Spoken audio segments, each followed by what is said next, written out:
Welcome back to Fullerton College's Print 145 Variable Data Printing. This is your Professor Ben Hewitt talking to you again about Microsoft Excel and how to manage mailing lists for variable data input. So last time we've looked at basic orientations of what you're looking at inside Excel. We've looked at rows, columns, how to put information into cells, what cells can contain, and a few other bits and bobs about what you should and should not do with Excel.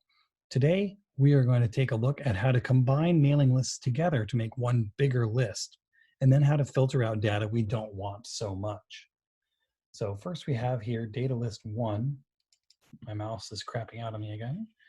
Come on, mouse. You can do it. There we go. We have data list 1 and we have data list 2. We're going to take the information from both these into one and filter it down to get rid of duplicates, and then we're also going to filter to have a mailing list only to California addresses. Now I've switched over to data list 2. You can see here at the top, and what I'm going to do is I'm going to Command A, since I'm on a Mac, or Control A, I suppose if you're Windows people, to select all of the information on here. I'm going to copy, Command, or in your case, Control for you PC users out there, Command C for copy. I'm going to close the window down. I shouldn't have done that. You know what? It's fine. I'll leave it open. I'm going to switch over to data list 1. Let's go ahead and switch back on Zoom as well. I'm going to go down to the bottom of my list, past the last record, scrolling. There we go. Record 300. Command V or Control V for some of you to paste. You'll notice I accidentally copied the header rows in here as well as all these things. That's something else that'll have to get filtered out. But don't worry, it works for that too. It's almost as if it wasn't an accident that I copied it over. To remove duplicate records is actually not all that hard. Take a look at this. So the first thing we're gonna have to do is select everything. So we can either select and draw a big box around all the things we want to keep, or Command or Control if you're a PC user, Command A to select all the data we have. Up here on the top row, we're going to go to the data. And then in here, there's a thing called remove duplicates. They make it easy. It used to be much harder. So let's click on this, remove duplicates. It throws up this pop-up window that I hope you guys are seeing. And you can select all, or you can select specific columns. We want to make sure that we have all. That means that it's going to make sure that a record is the whole way across and not just one thing.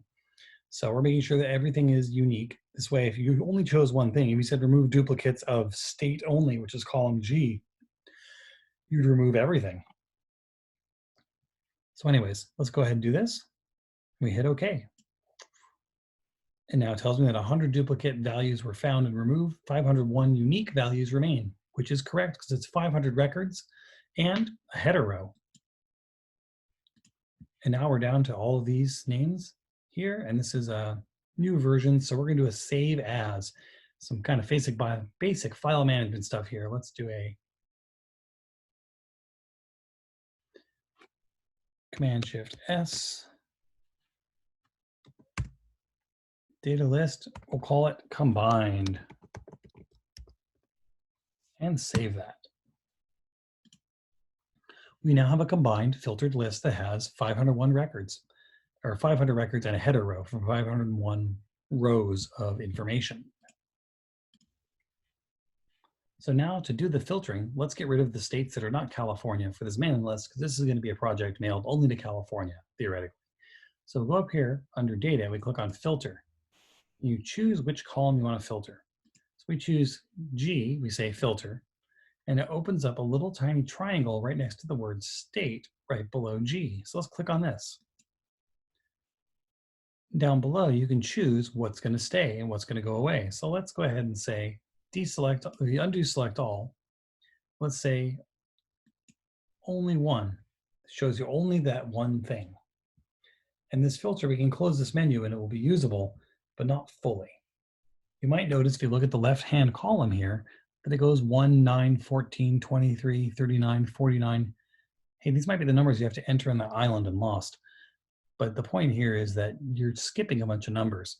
That means that the records are still there, they're just not being shown.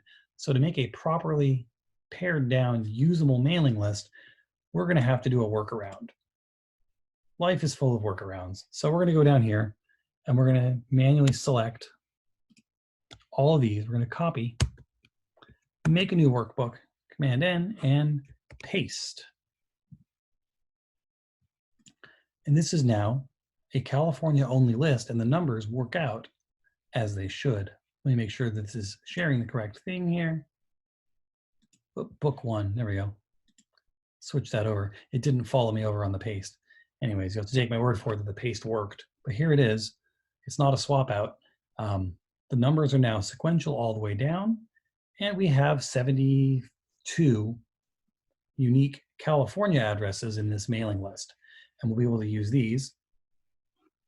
Let's save this. I'm going to call it Data List Combined CA because I have really boring file management systems. And if you turn in a list like this to me, submit this up and you'll get your credit for it. I'll try to put a video together soon as well on how I did the gradebook calculations. Although if you follow the guide sheet I built, it should get you there.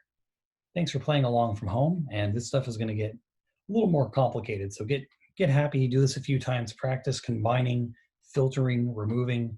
Those are functions that are vital to doing mailing jobs because it's all about filtering out addresses and records you don't want, you don't need, and you can't use. We will become some pretty good spreadsheet sniffers by the end of this. Thanks for listening and watching, and we'll meet again soon. Bye.